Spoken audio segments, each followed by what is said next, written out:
My wife demanded we open our marriage. I reluctantly agreed. Now she's devastated that I'm the one who found someone while she got nothing.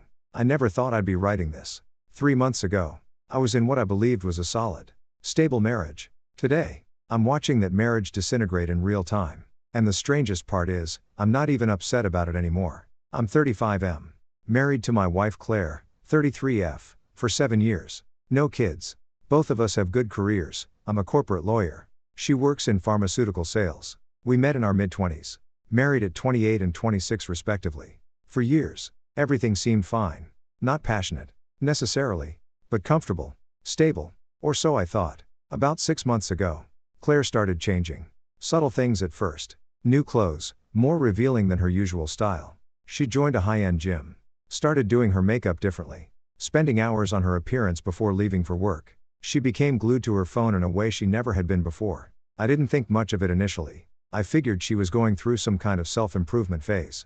Maybe a early midlife crisis. I was supportive. Complimented her new look. Encouraged her fitness journey. Then came the distance. She stopped initiating any physical intimacy. When I initiated, she'd make excuses, tired from work, not feeling well, stressed about a presentation. Our sex life went from twice a week to twice a month to nothing at all. I tried talking to her about it multiple times. She'd brush it off, say she was just stressed, that it wasn't about me. But I could feel her pulling away, like she was physically present but mentally somewhere else entirely. Then, 3 months ago, she came home from a work happy hour and sat me down at the kitchen table. Her eyes were bright, almost feverish, and she had this nervous energy radiating off her. "We need to talk about our marriage," she said. My stomach dropped. I immediately thought she was going to ask for a divorce. "I've been doing a lot of thinking," she continued. "About us. About our relationship. About what we both need. And I think we've fallen into a rut. We're young, relatively speaking. We got married young. And I think we need to explore." "Explore what?" I asked, though I was already getting a sinking feeling about where this was headed. "Other people. Other experiences. I think we should open our marriage." The words hung in the air between us like a grenade with the pin pulled. "You want to sleep with other people," I said flatly. "I want us to have the freedom to sleep with other people." She corrected. "It wouldn't be cheating. We'd have rules. Boundaries. We'd be honest with each other. But I think our marriage has become stagnant. And I think this could inject new energy into it." I felt like I'd been punched in the gut. "Claire, if you're unhappy with our marriage, there are other solutions. Couples therapy. Date nights. A vacation." "I don't want therapy," she interrupted. "I don't want to sit on some couch and talk about our feelings. I want to actually do something." "Look, you can say no. But if you do, I'm not sure I can stay in this marriage." There it was. The ultimatum. Open the marriage or lose it entirely. "So you're basically telling me that if I don't agree to let you sleep with other men, you're leaving me?" "That's not how I'd put it, but that's what you're saying." She looked away. "I'm saying that I need this. And if you love me, you'll understand that." I sat there for a long time. My mind racing. Part of me wanted to tell her to pack her bags right then and there. But another part of me, the part that had been with this woman for nearly a decade, wanted to try to save what we had. "I need time to think about this," I said. "Of course," she said quickly. "Take all the time you need." But the way she said it, with barely concealed excitement, told me she'd already made her decision. She wasn't asking for permission. She was asking for absolution. I spent the next week in a fog. I couldn't eat, couldn't sleep, couldn't focus at work. I kept playing the conversation over and over in my head, trying to figure out where things had gone wrong. I did what she clearly hadn't done. I researched open marriages. I read studies, articles, forum posts from couples who'd tried it. And what I found was illuminating. The vast majority of open marriages failed. Most of them opened because one partner wanted to pursue someone specific while keeping their spouse as a safety net. And in almost every case where the marriage was opened under pressure or ultimatum, the person who'd pushed for it ended up regretting it. But here's what really struck me: in many cases, the partner who reluctantly agreed ended up thriving in the open arrangement, while the person who'd pushed for it struggled. After a week, Claire brought it up again. "Have you thought about what I said?" "I have," I said. "And I'll agree to it, under certain conditions." Her face lit up. "Really? What conditions?" "First, we both get tested for STIs regularly. Non-negotiable. Second, no one from our workplaces or friend groups. Third, no one comes to our home. Ever. Fourth, we're completely transparent about who we're seeing. And fifth, either of us can call this off at any time. And the other has to respect that immediately." She agreed to everything instantly. Too instantly. Like she'd already thought through how to work around any rules I might set. "When do you want to start?" she asked. "Whenever you want." I said, feeling numb. She started that same week. She joined dating apps, Tinder, Bumble, Hinge, Field. Spent hours swiping, chatting, getting ready for dates. She'd come home late, sometimes not until the early morning hours, reeking of cologne and wine. She stopped wearing her wedding ring when she went out. Said it sent the wrong message. For the first 2 weeks, I didn't even try to date anyone else. I was too hurt, too angry, too busy trying to process the fact that my wife was actively sleeping with other men with my reluctant permission. But then something shifted. I was at the gym, I'd started going religiously, mostly to have somewhere to be that wasn't my home, when I ran into an old colleague from law school. Her name was Melissa, and she'd recently moved back to the city after working in New York for several years. We grabbed coffee to catch up. I told her, vaguely, that I was going through some marital difficulties. She told me about her recent divorce from a husband who'd been emotionally abusive. There was something easy about talking to her. She was intelligent, funny, empathetic. She actually listened when I spoke, asked thoughtful questions, seemed genuinely interested in my answers. When we parted ways, she said, "This was really nice. We should do it again sometime." I thought about her more than I should have over the next few days. And then I thought, why shouldn't I explore this? Claire certainly was. I texted Melissa and asked if she'd like to have dinner. She said yes. That dinner turned into another. And another. I told her about the open marriage situation. I expected judgment. But instead she said, "That must be incredibly painful. I'm sorry you're going through that." She didn't push for anything physical. We just talked. For hours. About law. About books. About our families. About everything and nothing. After our fourth dinner, she invited me back to her apartment for wine. We ended up talking until 3 in the morning. And when I finally stood to leave, she kissed me. It wasn't rushed or aggressive or purely physical. It was tender. Genuine. It felt like being seen for the first time in months. I started seeing Melissa regularly. Once or twice a week. We'd have dinner, go to a museum, see a movie, or just sit in her apartment and talk. Yes, we were intimate. But that wasn't the primary draw. The primary draw was that she made me feel valued. She asked about my cases at work. She remembered small details I'd mentioned in passing. She laughed at my jokes. She looked at me like I mattered. Meanwhile, Claire was out 4 or 5 nights a week. She'd come home, shower immediately, and barely speak to me. We were strangers living in the same house. But then, about 6 weeks into this new arrangement, something changed. Claire came home early one Friday night. I was surprised. She usually stayed out until well past midnight. "How was your evening?" I asked, not looking up from my laptop. "Fine," she said shortly. Over the next week, I noticed she was home more often. Still going out, but coming back earlier. She seemed deflated. The manic energy she'd had when this all started had dissipated. 2 months in, I came home from a date with Melissa to find Claire sitting on the couch with a glass of wine, staring at her phone with a strange expression.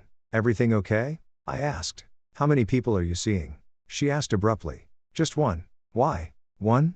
You're only seeing one person?" "Yes. Her name is Melissa. I've mentioned her." "I know. But I assumed you were seeing multiple people." "No. Why would I do that?" She didn't answer. But over the next few days, I started piecing it together. Claire had assumed that opening the marriage would mean she'd have her pick of attractive, successful men who'd lavish her with attention while I sat at home alone, too boring or too unwilling to actually take advantage of the situation. What she hadn't anticipated was that dating as a woman seeking casual relationships in her 30s was vastly different from what she'd imagined. She'd assumed she'd be pursued by successful, attractive men, and she was, at first. But those men were interested in one thing only. And once they got it, they disappeared. Or they were married men looking for affairs. Or they were significantly older men she wasn't attracted to. The attractive single men her age weren't looking to date married women. They had plenty of single options. Meanwhile, I, stable, successful, emotionally available, was apparently quite appealing to single women who were tired of the games and immaturity of the dating scene. Melissa wasn't just attracted to me physically. She liked that I was established in my career, that I could have an intelligent conversation, that I was honest about my situation, that I treated her with respect. One night, about 10 weeks into the open marriage, Claire finally broke. She came home to find me getting ready for dinner with Melissa. I was putting on cologne, checking my reflection. The same routine she'd gone through dozens of times. "Another date with Melissa?" she asked, her voice tight. "Yes. We're trying that new Italian place downtown. You've been seeing her a lot. Twice a week. Usually. Sometimes 3. That's a lot, is it? You went out 5 times last week. That's different. How?" She couldn't articulate how. She just stood there, looking increasingly distressed. "How many people are you currently seeing?" I asked. Genuinely curious. That's not your business. She snapped. Claire. We agreed to transparency. That was one of the conditions. She was silent for a long moment. Then, no one. I'm not seeing anyone right now. By choice? What does that matter? It doesn't. I'm just asking. Fine. No. Not really by choice. The people I was seeing didn't work out. I'm sorry to hear that. I said. And I meant it. I wasn't taking pleasure in her struggles. Despite everything. Are you sleeping with her? She asked suddenly. With Melissa? Yes. Her face crumpled. Do you have feelings for her? I paused, considering the question carefully. I do. Yes. What kind of feelings? The kind where I look forward to seeing her. Where I think about her when we're apart. Where I feel genuinely happy when we're together. That's not what this was supposed to be. She whispered. What was it supposed to be? Claire? It was supposed to be just physical. Just fun. Not feelings. You set the rules. You never said anything about not developing feelings. Because I didn't think you would. Why? Because you thought I'd sit home alone while you had your fun? No. I thought. You thought what? That no one would want me? That I'm too boring. Too stable. Too safe to actually attract someone? That's not what I meant. Then what did you mean? She couldn't answer. Because the truth was obvious. She'd thought I'd be unable or unwilling to date successfully. And she'd underestimated both my appeal and her own limitations. I left for my date with Melissa, leaving Claire sitting on the couch, tears streaming down her face. That was 3 weeks ago. Since then, things have deteriorated rapidly. Claire has tried to re-engage with our marriage. She wants date nights. She initiates physical intimacy. She talks about us and our future in a way she hasn't in months. But I find myself feeling nothing. The damage has been done. She opened a door she can't close. She showed me that she was willing to blow up our marriage for the possibility of something better. And when she couldn't find anything better, she wanted me to be waiting right where she left me. But I'm not where she left me. I've moved on. Not just physically, but emotionally. Melissa and I are getting serious. We've talked about what it would mean if I actually got divorced. She's not pushing me. But she's made it clear that she's interested in a real relationship with me. Not just being the other woman indefinitely. Last night, Claire finally asked me directly, do you want to close the marriage? Do you? I countered. Yes. I made a mistake. I see that now. I want us to go back to how we were. We can't go back. Claire. That marriage doesn't exist anymore. We can try. We can do therapy. We can work on us. I don't want to. The words hung in the air. She looked at me like I'd slapped her. You don't want to work on our marriage? I don't want to be married to you anymore. I said quietly. I think we should divorce. She broke down completely. Sobbing. Begging me to reconsider. Saying she'd made a terrible mistake. That she loved me. That she couldn't lose me. But I realized something over the past few weeks. I don't love her anymore. Not in the way a husband should love a wife. She didn't just ask me to open our marriage. She asked me to fundamentally change what our relationship was. And in doing so, she killed the intimacy, the trust, the partnership that made it a marriage in the first place. You can't ask someone to watch you pursue other people and expect them to maintain the same feelings for you. You can't treat your spouse like a safety net and expect them to still be there when you fall. I'm meeting with a divorce attorney next week. I've already started looking at apartments. Claire keeps asking me if this is because of Melissa. If I'm leaving her for another woman. But it's not about Melissa. Melissa is wonderful. And I'm grateful for her. But even if she wasn't in the picture, I'd still be leaving. I'm leaving because my wife showed me exactly how little I meant to her. And now that she realizes what she's lost, she wants to pretend it never happened. But I can't pretend. I can't unsee what I've seen or unfeel what I've felt. She wanted an open marriage. I gave her one. She just didn't expect me to actually walk through the door she opened. And now she's shocked to discover that I'm not coming back through it. Update, posted 6 weeks later. I didn't expect to update this. But the messages asking for one have been overwhelming. And honestly, I could use the catharsis of writing this all out. It's been 6 weeks since my original post. In that time, my life has transformed completely. First, the divorce. I filed 3 days after my last post. Claire tried to contest it initially. Demanded couples counseling. Threatened to make it difficult. But my attorney pointed out that we have no kids. No shared property, we were renting. And a prenup that clearly outlined asset division. There was nothing to fight over except her pride. She finally signed the papers 2 weeks ago.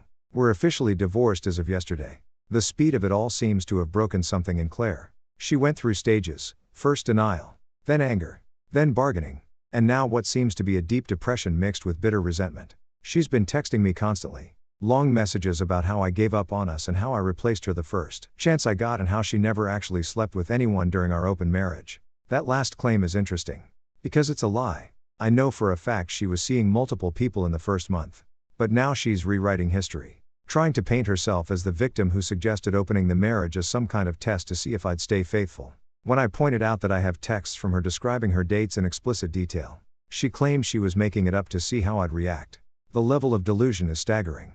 But here's what I think really happened. Claire thought opening the marriage would be validation that she was desirable, that she could have her pick of men, that she was settling by being with me. She thought I'd be unable to attract anyone, which would prove she was the catch in our relationship. When reality didn't match her fantasy, when the men she attracted were only interested in sex and not relationships, when she realized that married woman looking for casual fun is not a appealing dating profile to quality men, and when she saw me developing a genuine connection with someone else, her entire worldview collapsed. She'd based her self-worth on being the more desirable partner, and the open marriage proved the opposite.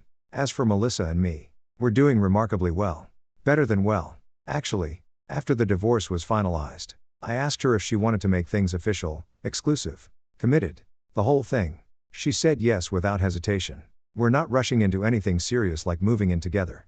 But we're dating properly now. No more shadows. No more guilt. No more complications. And the difference between being with Melissa and being with Claire is stark. With Claire, especially in those final years, everything felt transactional. Like I had to earn her attention, her affection, her time. Like I was constantly auditioning for the role of husband and never quite landing it. With Melissa, everything feels natural, easy. She wants to spend time with me. Not because I've planned the perfect date or said the perfect thing, but because she genuinely enjoys my company. She asks about my day and actually listens to the answer. She remembers small things I mention in passing. When I'm stressed about a case, she doesn't tell me to just get over it. She asks how she can help. It's not grand gestures or dramatic passion. It's just partnership. The kind I thought I had with Claire but never actually did. A few of our mutual friends have reached out. Most have been supportive, though a few have suggested I didn't try hard enough to save my marriage. To those people, I've asked, what should I have tried? Should I have accepted an open marriage I never wanted? Should I have sat at home alone while my wife explored other options? Should I have closed myself off emotionally to protect her feelings? At what point is it acceptable for me to prioritize my own happiness? Most of them don't have answers to those questions. Claire's best friend, Amanda, called me an asshole for moving on so fast with Melissa. I pointed out that Claire was the one who opened the marriage, and I was simply following the rules she set. Amanda's response was that I should have known Claire didn't actually want me to see other people, she just wanted to feel desired again. So I was supposed to read her mind and understand that when she said she wanted an open marriage, what she really meant was that she wanted validation while I remained devoted exclusively to her. The mental gymnastics required to make me the villain in this story are truly Olympic level. I've blocked Claire on everything except email, which we need for finalizing financial details. The emails are becoming increasingly unhinged. She's now claiming that Melissa seduced me and broke up our marriage, despite the fact that Claire was the one who demanded we open the relationship. My attorney has advised me to stop responding to anything that isn't directly related to divorce logistics. So I have. Honestly, I feel lighter than I have in years. The guilt that was crushing me for the first few weeks after filing has lifted. I've realized that I wasn't abandoning my marriage was already dead. Claire killed it when she decided that the possibility of something better was worth more than what we had. She gambled our relationship on the assumption that she'd win. And when she lost, she wanted to take back her bet. But life doesn't work that way. I'm not angry with her anymore. I'm not hurt. I'm just indifferent. She's become a logistical obstacle to overcome, not a person I have emotional investment in. And maybe that sounds cold. Maybe some people will read this and think I'm heartless for moving on so quickly, for not fighting harder, for choosing someone else over my wife. But those people weren't in my marriage. They didn't feel what I felt watching my wife get dressed up to go sleep with other men. They didn't experience the slow death of intimacy and connection. They didn't lie awake at night wondering what they did wrong to make their spouse want to escape the marriage so badly. I did try. For 7 years. I tried. I was faithful, supportive, present, and it wasn't enough for Claire. Nothing would have been enough. Because the problem wasn't me, it was her. She was chasing some fantasy of wild passion and limitless options. And when she realized that fantasy didn't exist, she wanted the stable, boring husband she'd left behind.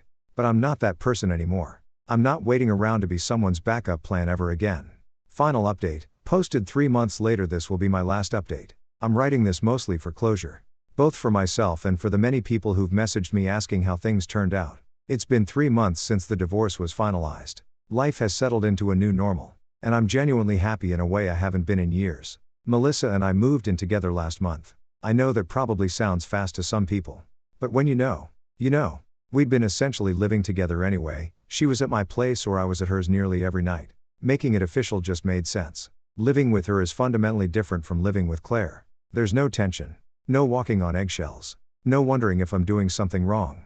We cook together. We laugh together. We support each other. It's the partnership I thought marriage was supposed to be. We've talked about the future. Not in the obsessive way that might seem like I'm rushing from one marriage into another. But in the healthy way that couples who are serious about each other should. We both want kids eventually. We both see this relationship going somewhere. And neither of us is afraid to admit that. As for Claire, I have limited information about what she's doing now. And honestly, I prefer it that way. What I do know, through mutual friends, is that she's not doing well. She moved back in with her parents temporarily. She's been telling people that I abandoned her and threw away 7 years for someone I barely knew. The narrative she's constructed casts her as the victim of my midlife crisis or affair or whatever story makes her feel better about what happened. A few weeks ago, she sent me one final email. My attorney had advised me not to respond to anything from her. But I read it. It was long, pages long. She apologized for everything. Said she'd made the biggest mistake of her life. That she'd been selfish and immature and had taken me for granted. She said she'd been in therapy and had realized that she'd sabotaged our marriage because she was afraid of commitment. Afraid of settling down. Afraid of being trapped in suburban normalcy. She said she understood now what she'd lost. That I was the best thing that ever happened to her. That she'd spend the rest of her life regretting her choices. And then she asked if there was any possibility. Any chance at all. That we could try again someday. I sat with that email for a day before responding. And this is what I wrote. Claire, I appreciate your honesty and I'm glad you're in therapy. I genuinely hope you find peace and happiness in your life. But there is no possibility of us reconciling. Now or ever. What we had is gone. And it can't be rebuilt. I've moved on. And I need you to respect that and do the same. I wish you well. But please don't contact me again unless it's a legal emergency. Take care of yourself. She responded within minutes. Angry and hurt. Accusing me of being cruel and unforgiving. I didn't respond. I forwarded the exchange to my attorney and blocked her email address. I heard through a mutual friend that she had a complete breakdown after that. Part of me feels bad for her.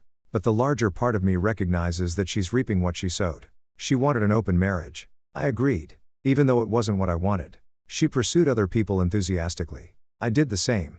Reluctantly at first. And then found something real. When her pursuit didn't pan out the way she'd fantasized. She wanted to close the door she'd opened. But you can't unring a bell. You can't ask someone to watch you actively seek to replace them and then expect them to still be emotionally available when you change your mind. The tragedy of Claire's situation is entirely of her own making.